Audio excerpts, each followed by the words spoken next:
కడప అల్మాస్పేట ఘటనపై టీడీపీ నేతల వ్యాఖ్యలను మాజీ డిప్యూటీ సీఎం అమ్జద్ బాషా ఖండించారు.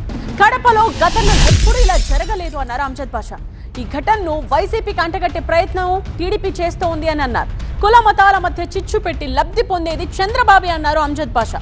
అల్మాస్పేట ఘటనకు రాజకీయ రంగు పులమడం దుర్మార్గమైన చర్య అని ఫైర్ అయ్యారు అమ్జద్ బాషా.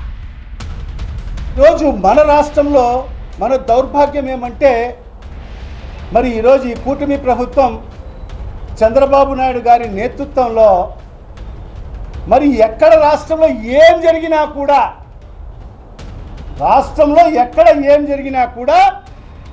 వైఎస్ఆర్ కాంగ్రెస్ పార్టీకి అండగట్టే కార్యక్రమం, ఆ వైఫల్యాన్ని కప్పిపుచ్చుకున్న దానికోసం ఒక రాజకీయ రంగు పులిపి అది వైఎస్ఆర్ కాంగ్రెస్ పార్టీకి, వైఎస్ఆర్ కాంగ్రెస్ పార్టీ నాయకులకు అంటగట్టి చేతులు దులుపుకునే కార్యక్రమాన్ని మరి ఈరోజు ఈ చంద్రబాబు నాయుడు ప్రభుత్వం పూనుకున్న పరిస్థితి. స్థానిక సంస్థలకు సంబంధించిన ఎలక్షన్స్ రాబోతున్నాయి. మరి ఆ ఎలక్షన్స్లో లబ్ధి పొందేదానికోసము మరి ఇలాంటి కుట్రలు చేయించారని చెప్పి ఆ పెద్ద మనిషి మాట్లాడతాడు.